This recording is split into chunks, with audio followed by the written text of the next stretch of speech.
César Augusto Velarde Sacín es licenciado en Matemática Aplicada, egresado de la Universidad Nacional de Ingeniería y doctor en Informática y Telecomunicaciones de la Universidad Autónoma de Madrid.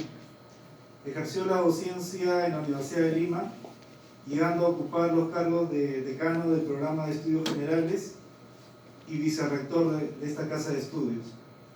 Siendo vicerrector el 27 de noviembre del año 2012, decidió dejarlo todo para responder al llamado de Dios, ordenándose sacerdote el 8 de diciembre del 2018.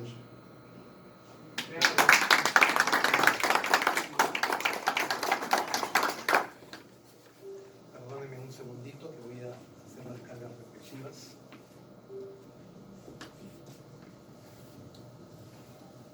Tengo que confesar que, bueno, antes que nada, buenas noches.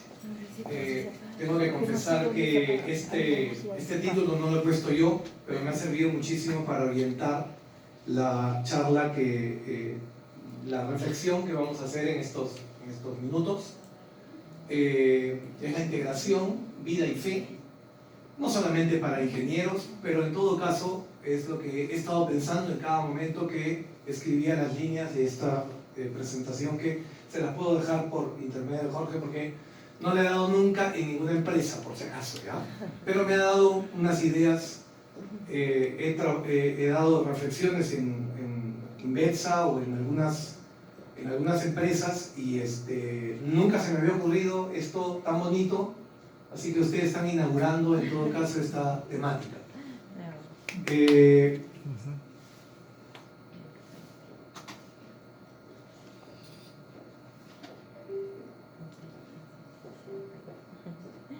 A ver, vamos a ver. No me funciona esto. ¿Qué importa? Siempre hay un... Bien. Yo creo que es importante darnos cuenta ahora que llevar una verdadera vida cristiana muchas veces para nosotros es navegar contra corriente. He trabajado 25 años de mi vida en la universidad, fui un año profesor de la uni y luego ya me llamaron de la de Lima y ahí hice 25 años de trabajo y definitivamente no es fácil llevar una vida verdadera cristiana, una vida de fondo. No creo que los santos hayan vivido a favor de la corriente, imposible. Y estamos obligados nosotros como profesionales a hacer luz del mundo y sal de la tierra. La modernidad, el tema es que la modernidad plantea una cultura donde el hombre no necesita a Dios, esa es la realidad. Y entonces existe ya en este mundo en que vivimos un modelo cultural que es globalizado, en que Dios no es necesario. Esas son las premisas. Y se llega a afirmar que la libertad del hombre es incompatible con la obediencia de Dios. En eso están los jóvenes ahorita, los jóvenes profesionales, que veo, dicho sea de paso, a muchos. Y entonces, además, aparte, porque estamos enfocando el tema, cuadrando el tema, además todos creíamos ingenuamente, yo fui el primero, en que el 90 se caía el muro y todas las ideologías se iban al agua, pero fue peor. Pensábamos que el cristianismo iba a tener una gran oportunidad con las ideologías superadas, ya sin embargo aparecía una metástasis de ideologías entre el liberalismo ultranza y el marxismo, que es la cultura del deseo, ideología del deseo. Esta pretende elevar el deseo del hombre a su máxima potencia. Un ejemplo, ideología de género. Es el deseo del hombre el que construye la vida, no es el hombre el que tiene que acoger una verdad y tiene que adaptarse a ella. La verdad está fuera de mí, ese es el problema. O no es el problema, ese es lo correcto. Y yo tengo que adecuarme a la verdad, pero resulta que ahora todo el mundo cree que tener una verdad dentro de sí. Cada uno tiene su verdad. Y esto entra pues en colisión con el sentido religioso de la vida, porque el sentido religioso, ¿qué cosa es? Religarse, ¿no? Religión, religarse a un Dios creador de cielos y tierras en que nosotros encontramos la imagen y semejanza del que hemos sido creados. Es decir, no soy yo el que debe definir qué es el hombre, qué es la familia, qué es el matrimonio. Esas son las 3 palabras claves de esta reflexión pequeña. Voy a pasar por la familia en algunas pinceladas, por el trabajo, por la profesión y por el hombre, lo interno. Se cree entonces que la libertad, se cree en la libertad, pero una libertad que no es un fin y que está al servicio de la verdad y de un proyecto de vida. Y esto hace pues que el ser cristiano sea algo difícil en estos tiempos. Sigamos. ¿Por qué? Este cambio de paradigma que hace al ser cristiano ser difícil, ser contracorriente, también es una gran oportunidad. Porque pocas veces tenemos oportunidad de dar un testimonio original. Porque las ideologías se han demostrado ya superadas. Vemos hoy en día, por ejemplo, que un secularizado de derechas es exactamente igual a uno de izquierdas. Piensa igual, es como un clon. Y poco importa algo en realidad cuando vive sin Dios. Lo único que hace un mundo verdaderamente diferente es el hecho cristiano. Algunas claves, sigo un poco con este tema de la introducción. ¿Cómo ser católico en este contexto? Primero, la autenticidad. Todos debemos dar ejemplo de autenticidad. ¿Qué es el ser auténtico? En realidad hay dos frases que están muy vendidas o digamos que tienen mucho cliché, o mejor dicho, tienen una gran acogida. La familia y el ser auténticos. ¿A quién no le gusta tener un amigo creíble y predecible, por ejemplo? El ser auténtico es la capacidad valorada en muchos de nuestros tiempos. Decir que alguien es auténtico es decir que es coherente, que no tiene doblez, muestra lo que tiene dentro, es creíble y predecible. Pero ¿qué encontramos ahora? Muchas veces todo lo contrario, ¿no? A veces estás conversando con alguien, ese alguien te habla mal de otra persona, y resulta que cuando está con la otra persona, habla mal de ti. Eso es común, y eso es una tragedia, eso rompe la sociedad, y está metido a todos los niveles. Ser cristiano es tener bien claro cuál es el ABC de nuestra existencia. El ser cristiano no es un cumplimiento. Todo lo contrario, cuando la meta es un cumplimiento, saben que es insostenible. Todos somos ingenieros acá. Cuando no hemos tenido la pasión por la carrera se convierte en insostenible. Y quizá muchos hayan tenido la idea o la sensación o las ganas de dejar su carrera, ¿no? Y muchas veces ocurre eso en nuestras vidas. El ser cristiano es no tener miedo. Caminar con lo que tienes y lo que eres. Dios es simple, el demonio es el complicado. Como si uno no se diera cuenta de que está caminando por un campo minado. Mi autoestima está fundada en el amor de Dios. Descartes dijo, pienso, luego existo. Yo soy matemático, estudio filosofía y yo pienso que se equivocó. Porque yo no puedo encuadrar mi existencia a un pensamiento. No tiene sentido. Pero más bien lo que debió decir y lo que debemos decir los cristianos son: soy amado, luego existo, porque solamente mi existencia está basada en el amor. He sido creado por amor, para el amor. Una desgracia de nuestras vidas, por ejemplo, es ser fiel y no disfrutarlo. Esa es una consecuencia de la pérdida de sentido de la vida. Segunda clave, forjar en nosotros una personalidad fuerte. Fortaleza, mejor dicho, ¿no? No complejarse de vivir contracorriente.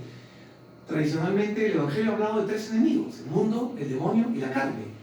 Pero es en realidad en estos tiempos el mundo el que llega a tener un influjo muy grande por este cambio cultural que tenemos. La fortaleza también está en alcanzar la verdadera libertad, actuar delante de Dios. Dios es tu público. ¿Es el peso del mundo determinante para ti? Esa es la gran pregunta. Si la respuesta es sí, entonces déjame decirles que no tengo libertad. O sea, que la presencia de Dios tenga más peso que todo en mi vida. Y esa libertad frente al mundo se alcanza por la viva presencia de Dios. Santa Teresa decía en su libro de la vida: el estar pendiente de tu prestigio puede ser tu ruina en tu vida espiritual. Para poder navegar en estas aguas turbulentas, ¿quién nos podrá apartar del amor de Cristo? Dice San Pablo. La espada, la aflicción, la angustia. Él mismo se pregunta, está haciendo una lista de miedos. Te pregunto yo, ¿a qué temes? El miedo es una tentación, también es un estado psicológico, por si acaso. Todos lo tenemos. San Agustín decía: de dos maneras intenta el mundo someter a los cristianos: o los halaga para seducirlos, o les da miedo para doblegarlos. Yo creo que estamos en lo primero. Estamos siendo halagados por el mundo. Así es importante unidos a Jesucristo, repasar nuestros miedos. Por ejemplo, la soledad, que la encuentran mucho en los jóvenes. Creen que tiene soledad, pero si estamos unidos a Cristo, vivo inmerso a Él. La enfermedad es otro miedo que tenemos, pero si estamos unidos a Cristo, mi enfermedad es redentora. ¿Cuál es el problema? La salud no es lo más importante. La salud no es lo más importante. Yo me refiero a eso porque yo me encuentro con muchos de mis profesores, inclusive alumnos más jóvenes. Yo empecé muy joven en la universidad a trabajar a los 20 años. Y realmente me encuentro yo tengo 56 ahorita, con chicos de no sé, 50. Chicos, digo, a hombres ya de 50, que hacían mis alumnos. Y me encuentro también de los otros, muy jovencitos. Y algunos me dicen, hola profesor, no sé qué decirte, padre o profesor, oye, ¿qué tal? Le digo, ahí la salud es lo más importante. Esa es una frase típica de alguien que quiere expresar su frustración en la vida, la rabia que tiene por algo, las heridas, muchas veces. Después cuando te das cuenta y hablas con él, ya te das cuenta a dónde aterrizó y que no te equivocabas y que él tampoco se equivocaba al decir que la salud es lo más importante. Se agarran de la salud, no, la salud espiritual es lo más importante. Tu paz, tu felicidad, el saber que estás actuando bien, el saber que estás tratando de hacer las cosas bien, o sobre todo, tener sentido de la vida. Porque mucha gente va caminando en esta vida sin sentido y hace las cosas por cubrir el tiempo. Y ese es un problema muy grande. ¿Por qué digo esto? Porque puede haber gente acá, que seguramente sí, que trabaja en una empresa y que tiene alguna jefatura y que está viendo seguramente a sus mismos empleados, ahora lo vamos a hacer en la aplicación práctica, viendo el reloj a ver a qué hora sale. Es una vida completamente echada a perder. No hay pasión, es bueno ser apasionado. Entonces, otros tienen miedo a la muerte, pero si estoy unido a Cristo, la muerte es lo máximo, es la antesala de la vida eterna. No es que me quiero morir, amo la vida, estoy feliz haciendo lo que hago. Y he sido feliz siendo profesor universitario. Pero, yo soy feliz, pero sufro, tengo problemitas, tengo cosas extrañas, choco, me roban el carro, tengo alguna situación problemática, pero eso no me quita la felicidad. Pero la felicidad está dentro, en el corazón, no me quita la alegría tampoco. Entonces, tercera clave, vivir en clave apostólica, que muy bien el ingeniero Canelo lo acaba de mencionar, ¿no? No vivir a la defensiva, no ser reactivos, ser propositivos. El Señor nos quiere aquí y ahora, para ser testigos suyos. En cada situación en que vivimos, Dios ha pensado en nosotros como instrumento y mediación para todas otras personas. San Agustín decía, el Señor no llama a los capacitados, sino capacita a los que Él quiere llamar. Siendo testigos y estando en la primera línea, floreciendo allí donde Dios nos ha puesto.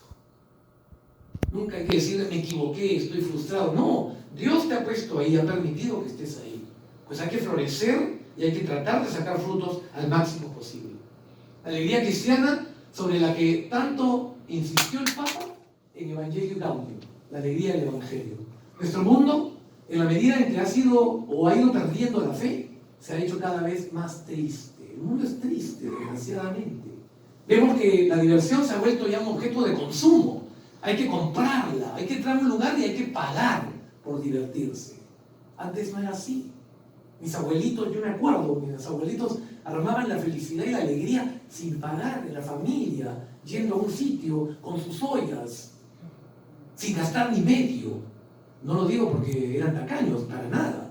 Pero digo porque para la alegría no hay que pagar. Y ahora se vive en un mundo donde para todo se paga, sobre todo para la diversión. Y después encuentra vacío interior. A más diversión, a más felicidad, entre comillas, vacío interior. O sea, a más sucedáneos, mucho más vacío. La cultura cristiana siempre se ha caracterizado como una cultura alegre. Allí donde no estaba, ahí donde uno estaba, se irradiaba la alegría del corazón. Y pues el drama de nuestro mundo es que está impregnado por una inestabilidad emocional muy grande. Eso lo vemos ya en los mayores, ni siquiera le digo en los jóvenes. Hace 20 años podría decir en los jóvenes, quizá 35 años, hace 35 años cuando empecé a trabajar en la universidad. ahí podría decir, mira, los jóvenes tienen inestabilidad total. Yo tuve la suerte de trabajar un año en la uni, un año de profesor, e inmediatamente me nombraron director del centro preuniversitario. Luego estuve 8 años ahí, inmediatamente me nombraron decano de estudios generales, tuve 8 años más ahí. Y entonces tuve la suerte, digo, porque conocía, aparte que enseñaba los cursos de ingeniería, simulación y investigación de operaciones y matemática, entonces tuve la suerte de ver a los recién egresados de colegio. Tuve la suerte de ver a los de primero y segundo ciclo, que eran estudios generales. Y tuve la suerte de ver a los de tercero, a los de séptimo, a los de quinto y a los de séptimo, octavo, que era simulación. Entonces ahí te das cuenta de la diferencia, cómo maduraban, cómo entraban, cuál era su cambio, y eso es una riqueza pues impresionante. En 2 palabras se las resumo. El chico que entra de colegio total, absolutamente maduro. Cuando viví en España, donde hice el doctorado, me di cuenta, evidentemente, que en esos 5 años también fue profesor de la Autónoma, y los chicos de primer ciclo, de primer año, que tenía ya, pues eran superiormente más maduros que los que estaban acá. ¿Por qué? Por esos 2 años adicionales que ellos tienen de colegio. Ahí está la diferencia, ¿no? Y ya los de quinto, pues lo que quieren es nota. Los de tercero lo que quieren es aprender. Los de quinto y sexto quieren nota solamente, la máxima nota. Y los de octavo no quieren nada, quieren salir lo más rápido posible. Entonces, miren cómo se va malogrando esta mentalidad de un alumno universitario. Pero hay razones para vivir en alegría, digo, y debe haber una batalla grande entre nosotros para esa alegría. ¿Cuál es la mortificación que más le agrada a Dios? Estoy seguro, yo no quiero ser soberbio en esto, pero hay una mortificación que más le agrada a Dios, que es la de nuestros estados de ánimo. Eso es lo más difícil para el ser humano. Por lo tanto, como tenemos un Dios muy exigente, seguramente es lo que más le agrada a Dios, porque somos hijos de una cultura de vaivenes emocionales y continuos. Tenemos una cultura, pero tenemos, y esto muy cortito, tenemos 3 grandes heridas, a mi parecer. Esto no lo he inventado yo, me he leído un libro que se llama Dioses Rotos y yo lo recomiendo vivamente. Y este hombre, a la introducción del libro, habla de 3 heridas y a mí me parecen, yo he tratado de pensar en más. Yo creo que no hay más heridas en la humanidad. La primera es el narcisismo. Nos hemos acostumbrado a tener todo fácil. Miren, nuestros abuelos, o los abuelos de los europeos, vienen de guerras. Y esa situación problemática hizo una Europa rica. Y esa Europa rica a la vez hizo una juventud débil, enclenque, los niní le llamaban en España, cuando yo estudiaba ahí en los 90. Los niní, ni estudian ni trabajan. El padre lo mantiene. Así le llamaban. Yo me reía, lo veía. Chicos así de 28 años paseando a su perro, lo que se ve ahora en Lima. Esas son alertas rojas. Acá en San Isidro, chicos de 28 pasando el perro con pijama a las 11 de la mañana. Y no están de vacaciones, se los aseguro. Entonces, ¿qué está pasando? Nosotros no éramos así. El pansexualismo es otro problema, divorcio entre el amor y sexualidad. No sabemos amar. Y entonces, claro, está trayendo problemas, sobre todo las alertas rojas en el consumo de pornografía en la red. Se ha disparado increíble. Yo hice tesis doctoral en informática, matemática, en la web semántica, la web profunda. Y ahí hicimos un estudio, y no es tan difícil ver las estadísticas de todos los clics que da la gente, ¿no? Porque la web está basada en clics y en estaciones. Entonces ahí te das cuenta que realmente esta trampa de las adicciones en las redes sociales es para manejarnos y llevarnos de las narices a todos. Y eso es lo que está haciendo ahorita la tecnología mal usado. La tecnología es espectacular. Pero sin embargo hay una contradicción en la tecnología. Ahora tenemos lavadoras automáticas, teléfonos móviles, ya no tenemos que marcar, ya no tenemos que memorizar los números telefónicos. Antes dábamos la vuelta al disquito, ¿no? 6 veces creo, con los números. Después Antes teníamos que ir al banco a hacer cola, ahora no tanto porque todo lo hacemos vía web. Antes no había delivery, los domingos mamá y papá cocinaban y limpiaban. Ahora hay todas las facilidades y tenemos un problema, nos falta el tiempo. ¿Qué está pasando? Yo tengo mi teoría. Yo creo que el ser humano se está dedicando más de 5 horas al día en el teléfono y la computadora. Y eso es grave. Porque de las 5 horas, quizá el 70% sea pérdida de tiempo. Ver fotos, whatsappear. No sé, cada uno, si tu mano derecha te hace pecar, córtatela, ¿no? Yo por lo menos he cerrado todas mis redes sociales ya hace un buen tiempo. En todo caso no las uso. Y el WhatsApp es obligatorio, desgraciadamente, pero hace todo más rápido y a trompicones, ¿no? Y la tercera idea, la desconfianza. De esto ni hablar, esto está claro. Hoy en día nadie puede confiar en nadie. Porque cuando uno en su vida ha experimentado frustraciones, cuando alguien te ha fallado, tus seres queridos, amistades, o de alguien de que te enamoraste y te falló, entonces tienes un síndrome de desconfianza. Y en eso anda el mundo. Nadie entrega el corazón a nadie, incluso se renuncia a amar para no sufrir. En eso están los jóvenes. Este es el contexto digamos, de esta integral que han visto fe más ingeniería, y la diferencial de X somos nosotros, ¿no? La diferencial de la variable, esa cosita chiquitita entre nuestro mundo. Y entonces por eso quería pasar muy rápidamente con las obras de misericordia. Las obras de misericordia que son aplicadas a la vida laboral. Esto paso muy rápido, son 14 obras de misericordia. Primero, enseñar al que no sabe. Esto es, hay que creer y tener la convicción de que la verdad existe. Esto hay que enseñarlo. Nuestra plenitud consiste en conocer la verdad, y que la verdad plena la vamos a conocer en el cielo. Pero en esta vida es clave ir creciendo en el conocimiento de la verdad. Un profesional que no cree en la verdad no es un profesional íntegro. Hay una cultura que parte del relativismo y de un subjetivismo. Entonces, primero, enseñar al que no sabe la verdad. Segundo, dar buen consejo al que lo necesita. Lo normal es que la persona llegue al ámbito laboral y que vaya creciendo progresivamente. Al principio quizá tenga que recibir órdenes y que su aprendizaje sea en base a estas órdenes. Pero si la cosa va bien, laboralmente, llegará un momento donde no se distinga una orden de un consejo. Y si todo sigue yendo bien, al final, el propio testimonio de tu vida ya casi es suficiente. Este es vivir el cristianismo en el trabajo. Ya es suficiente. No hay mucha diferencia entre el itinerario, orden, mandato, consejo y testimonio. Esa secuencia es fundamental en nuestra vida. ¿Qué recuerdas de tu proceso laboral inductivo? Esa es una pregunta. ¿Qué recuerdas? Y ahora que tienes que inducir a gente, porque hay gente que queda herida en sus trabajos, en los primeros trabajos cuando es muy jovencito.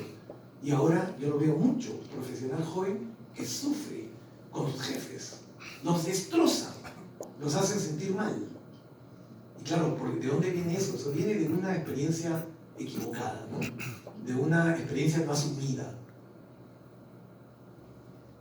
Corregir al que hierra. El lugar natural de la corrección es la familia. Dije que iba a hablar un poquito de la familia. ¿En qué lugar nos corregimos? Familia e iglesia. Y la familia es el único lugar donde verdaderamente se corrige. ¿Por qué? Porque hay amor. Y además la corrección fraterna tiene muchas veces, o es inversamente proporcional a la crítica por las espaldas. Pero en el centro laboral se debe llegar a comprender que es un tesoro ser corregidos. Y quizás te dé dar cuenta al principio te corregían más que a otros, ¿no? Hay que querer mucho para corregir, y corregir bien, y estar dispuestos a contrariarse muchas veces. En la familia, perdonar, la cuarta obra de misericordia, perdonar las injurias, ¿no? En la familia se nos ha enseñado a pedir perdón y a perdonar. Otra pregunta de reflexión: ¿cuál es más difícil para ti, perdonar o pedir perdón? Depende, porque son dos cosas muy difíciles. Y entonces, para el que es más orgulloso será difícil pues pedir perdón, y para aquel soberbio, rencoroso, será difícil perdonar. Son dos cosas completamente distintas, pero que creo que en cualquier caso ha sido nuestra familia el lugar en el que, como hemos sido amados incondicionalmente, hemos he recibido ese amor gratuito. Solo el que ha sido perdonado gratuitamente es el que tiene la experiencia de haber sido amado y perdonado a cambio de nada. Y ese puede recibir el mandato del perdón. Consolar al triste es otra obra de misericordia, la quinta. La familia es el lugar natural para la educación de los estados de ánimo.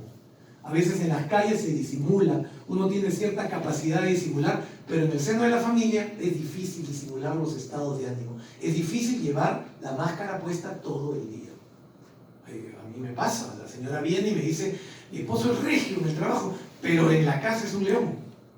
Entonces esa bipolaridad es un problema en la vida. Y eso no es cristiano, evidentemente. Entonces, eso pasa cuando uno tiene tolerancia al fracaso. Se viene abajo porque hay una cierta vanidad de que todo siempre tiene que salir bien. Y por eso es muy clave que en la familia aprendamos a enseñar a cómo relativizar los disgustos. Y en el trabajo también, ¿por qué no?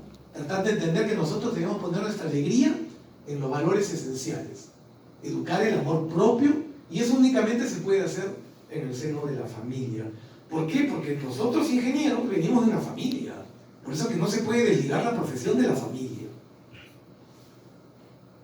Saber consolar al triste, saber educar nuestras emociones y saber decir un poquito más, un poquito menos, un poquito más. Esto lo saco del libro de Pemán, sobre San Francisco Javier. El que puede lo lea, ahí está en internet. Que hay una anécdota ahí que Ignacio quería mandar a Francisco Javier a Japón. Era su sueño, ¿no? Era el sueño y el sueño se le hizo la realidad. Entonces Ignacio, que era el superior ya de la orden de los jesuitas, le dice a Francisco Javier, que ahora es santo, le dice pues, te vas a Japón. Y él le dice, daré mi vida por todos y no sé qué cosa más. Y Ignacio le dice, oye, un poquito menos, no te pases. Bueno, entonces sería una porquería que no sé qué cosa. Oye, un poquito más. Levántate un poquito más. Y en eso nosotros también tenemos que estar. Un poquito menos, un poquito más. Y eso en cada momento de nuestro día. El consolar al triste no es decirle a un colaborador, ay, pobrecito, ¿no? Te doy permiso o evaluar y discernir, que son claves. Hoy día la liturgia nos enseña el discernimiento. San Juan Bautista lo que más hizo es discernir. Y el discernimiento no te asegura la totalidad de la verdad. Todo lo contrario. San Juan Bautista le mandó a Jesús a preguntar a sus discípulos en la cárcel, oye, ¿eres tú verdaderamente el que tenía que venir? Porque estoy aquí encerrado de repente por las puras. Bien, ¿cuántos profesionales podrán ver que han sido exitosos y que ahora están quebrados, sin familia y solos? ¿Por qué? Esa pregunta, y con ellos nos encontramos muchas veces. Sufrir con paciencia los defectos del prójimo, bueno, pues no es contradictorio por si acaso, ¿ya? O corrijo o sufro, no, nada que ver.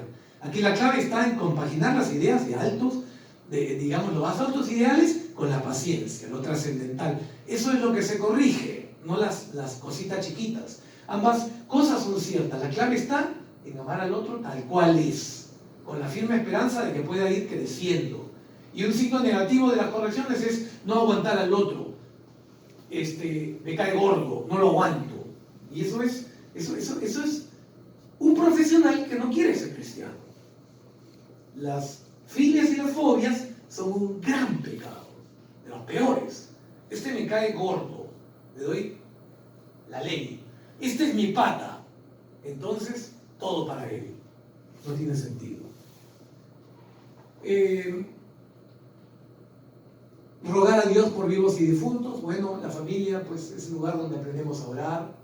¿Cómo aplicar esta obra de misericordia en nuestra vida profesional? Pues darse cuenta en cada uno qué es lo más importante y lo menos importante. En casa también funciona esto, ¿no? ¿Qué cosa es sagrado y qué cosa no es sagrado en la familia? ¿Dónde entra esta obra de misericordia en sí? En el momento de agradecer a Dios por todos los beneficios recibidos, tanto en las personas que han trabajado en nuestras empresas y ya no están con nosotros, y en los que trabajan actualmente, ¿no? Esto ocurre, por ejemplo, en las aulas de clase, en la empresa, en el taller, en el hogar, etc. Y están las corporales también, que ya no nos va a alcanzar tiempo, porque ya estamos al tope, ¿no? Están las obras corporales que, por ejemplo, visitar a los enfermos, ¿no? dar de comer al hambriento, ¿no? Esto, por ejemplo, en la educación el comer es clave, ¿no? La superación del capricho, por ejemplo, ¿no? También está dar de beber al sediento, el alcohol. Es una llamada de atención. Estas obras corporales son una llamada de atención para todo ser humano. El alcohol es un problema, ¿no? Se habla de la violencia de género como un machismo, pero muchas veces no se habla del consumo de alcohol. Y hay un consumo de alcohol muy grande en los jóvenes, por ejemplo. El recurso a la pornografía, que ya la hablaba, también se hace, se hace también muy visible, ¿no es cierto? Bien. Cuarta obra, dar posada al peregrino. En el caso de los niños, no se olviden que esta es una aplicación práctica en nuestra vida, ¿no? Cuando se habla de obra de misericordia en Mateo 25, todo es práctico, ¿no? Cuando se habla de bienaventuranzas, esos sí son los mandamientos que nos acaba de mencionar el ingeniero Canelo. Muy bien dicho. Jesús nos dejó nuevos mandamientos. Él dijo el principal. ¿Y los secundarios cuáles son? Las bienaventuranzas. Bienaventurado el pobre de espíritu. ¿Quién es un pobre de espíritu? Muchas veces esto no se entiende. Bienaventurado el pobre de espíritu es exactamente igual al primer mandamiento: amar a Dios sobre todas las cosas. ¿Saben por qué? Porque un pobre de espíritu es aquel que desea pocas cosas, y las pocas que desea las desea con poca intensidad. Entonces, definitivamente, eso es amar a Dios sobre todas las cosas. Porque tú ya no deseas cosas y eres feliz porque no deseas cosas, deseas solamente a Dios. En cambio, el aburriento, el que quiere muchas cosas, nunca va a lograr satisfacerse. ¿Por qué? El primer principio de economía que dice: las necesidades son infinitas y los recursos limitados. Nunca será feliz ese hombre que desea todo a la vez. Porque el que desea una cosa o dos, desea 20 o 100. Ahí ven a los expresidentes, por ejemplo, que no se contentaban con $1 millón, tenían que tener 20 o un poquito más. Y díganme ustedes, si esa cantidad de plata lo puede gastar una familia, imposible. En toda la vida no se gasta. Entonces, sí es importante pues tener esto claro, ¿no? Debemos pretender tener la capacidad de adaptarnos a los demás, la capacidad de aprender de los otros y de abrirle las puertas a todos. Eso no pasa, no está pasando eso.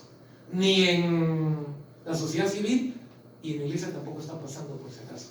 Son alertas y luces rojas que empiezan a sonar. Entonces, romper el hielo, por ejemplo, a diferencia la diferencia que hay entre los equipos directivos y subalternos, ¿no? La equidad en el trato te da autoridad moral, de verdad. Y eso no se enseña, eso te sale del corazón con oración, con ponerte en presencia del Señor. Vestir al desnudo es otra, como les voy a dejar la presentación, no hay ningún problema. Vestir al desnudo, redimir al cautivo.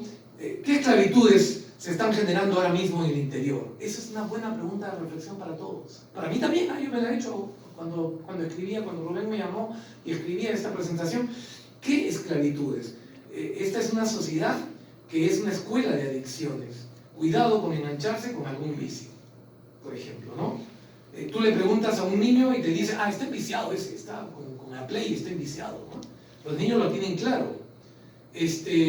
La libertad supone una lucha feroz. Ser libres es una batalla grande. Hay que saber decir que no continuamente. Mientras más se renuncia, más disfrute hay cuando algo lo uses. Y también tiene que ver en la manera como administramos las llamadas de atención, ¿no? ¿De qué hablo? De la pereza, por ejemplo, de las redes sociales. Con proporcionalidad, ecuanimidad. Las advertencias deben tener capacidad pedagógica para ayudar al colaborador a salir de una adicción, o al hijo, o a la persona que te toque, ¿no? Me hace acordar mucho que el dueño de una empresa me trajo una pregunta de moral. Me dijo: ¿lo voto o no lo voto? Al trabajador que estaba enviciado con algo de internet. Y entonces, ¿lo voto o no lo voto? Si lo votas, no lo ayudas. Y eso no es cristiano. Tú vienes a pedir un consejo de fondo. Sí, más bien, hay que ayudarlo a este hombre. ¿Y cómo lo puedes ayudar? Bueno, pues ya tienes que ver cómo lo ayudas. Para ponerlo, hay cursos, por ejemplo, en internet, en la diócesis de de Washington hay un curso, por ejemplo, que se llama Strive, ¿no? Esfuerzo. Y ese curso, por ejemplo, de 21 días, uno lo sigue, yo se lo recomiendo mucho a los jóvenes, para dejar definitivamente la pornografía. Porque ese es un vicio feroz, está metido a todos los niveles y hace mucho, mucho, mucho daño.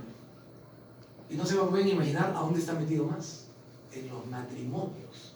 Por eso que los matrimonios se rompen, nada funciona. Cuando el amor está partido, cuando el ser humano está partido, atomizado por dentro.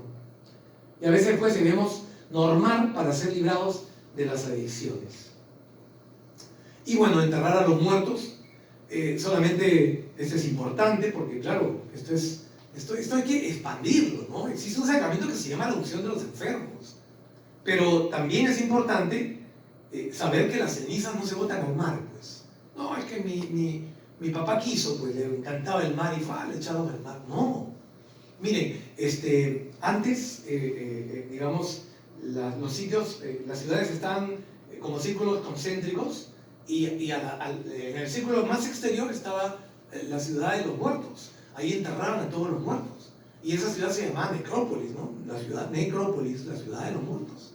Pero cuando Jesús instaura la vida eterna, inmediatamente cambió el nombre Necrópolis a cementerio. ¿Quién sabe qué significa cementerio en latín? ¿Alguien sabe? ¿Qué creen que significa? Nunca se pasa. Es una palabra que tiene raíz latina, cementerium.